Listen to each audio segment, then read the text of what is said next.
అందరికీ నమస్కారం అమ్మ. ఈరోజు మనం తెలుసుకుంటున్న అంశం ఏంటంటే FA4 2024-25కి సంబంధించి 6th class social studies question paper. Exam marks వచ్చేసి 35 మార్కులకి, సమయం వచ్చేసి 1:15 నిమిషాలు. ఇక్కడ సరైన సమాధానాన్ని ఎంచుకొని బ్రాకెట్లో గుర్తించండి. ఇక్కడ 10 క్వశ్చన్స్ ఇస్తారు, ఒక్కొక్క దానికి 2 మార్క్స్, అట్లా 20 మార్క్స్. మొదటి ప్రశ్న, గ్రామ పంచాయతీ సభ్యునిగా పోటీ చేయడానికి కావలసిన కనీస వయస్సు. రెండవ క్వశ్చన్, భారత రాజ్యాంగంలోని ఏ నిబంధన స్థానిక స్వపరిపాలన గురించి తెలుపుతుంది? మూడవ ప్రశ్న, క్రింది వారిలో ఓటర్లచే ప్రత్యక్షంగా ఎన్నుకోబడేది ఎవరు?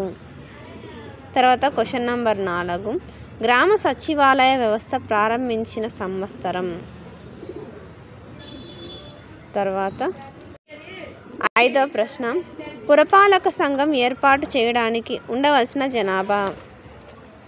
క్వశ్చన్ నెంబర్ 6, సరైన ప్రకటనను ఎంచుకోండి. జాగ్రత్తగా స్క్రీన్ షాట్ తీసుకున్నాను. తర్వాత క్వశ్చన్ నెంబర్ 7, క్రింది వాటిలో శస్త్రచికిత్సలకు సంబంధించిన పుస్తకం ఏది? తర్వాత 8,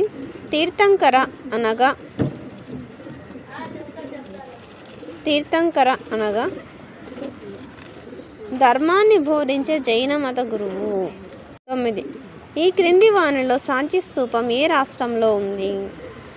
తర్వాత క్రింది వాటిలో సరికాని జత ఏది? సమ్యక్ వాక్కు, సమ్యక్ జ్ఞానం, సమ్యక్ ప్రవర్తన, సమ్యక్ క్రియ అనే తప్పు. తర్వాత రోమన్ 2, క్రింది ప్రశ్నలకు 2 లేదా 3 వాక్యాల్లో సమాధానాలను రాయండి. ఇక్కడ 3 ప్రశ్నలు ఇస్తారు, 2 మార్కులవి, 3 రాయాల్సిన 6 మార్కులు. క్వశ్చన్ నెంబర్ 11, ఆర్య సత్యాలు అనగా ఏమిటి? 12, మీ ప్రాంతంలో కల్పించబడే ప్రజా సౌకర్యాలను రాయండి. 13, ఓటర్ల జాబితాలో కొత్తగా నమోదు చేయడం, తీసివేయడం ఎందుకు అవసరమో కారణాలను తెలపండి. క్రింది ప్రశ్నలకు 4 లేదా 5 వాక్యాల్లో సమాధానాలను రాయండి. ఇక్కడ 4 మార్క్స్ క్వశ్చన్ అమ్మ. ఒక ట్రయల్లో, గ్రామ పాలనలో గ్రామ సభ కీలక పాత్ర పోషిస్తుంది, వ్యాఖ్యానించండి. 4, క్రింది వానిలో ఏదేని ఒక ప్రశ్నకు 5 లేదా 6 వాక్యాల్లో సమాధానాలను రాయండి. ఇక్కడ 5 మార్క్స్ క్వశ్చన్ అమ్మ. 2 ఇస్తారు మనకు. క్వశ్చన్ నెంబర్ 15లో AB అని ఏదో ఒక రాయాలి, ఏ అన్న రాయాలా, B అన్న రాయాలా, 5 మార్కులు. క్రింది వానిలో ఏదైనా ప్రశ్నకు 5 లేదా 6 వాక్యాల్లో సమాధానాలను రాయండి. క్వశ్చన్ నెంబర్ 15లో A, భిన్నత్వంలో ఏకత్వం భారతదేశ ప్రధాన సాంస్కృతిక లక్షణం, మీరు అంగీకరిస్తారా లేదా వ్యాఖ్యానించండి.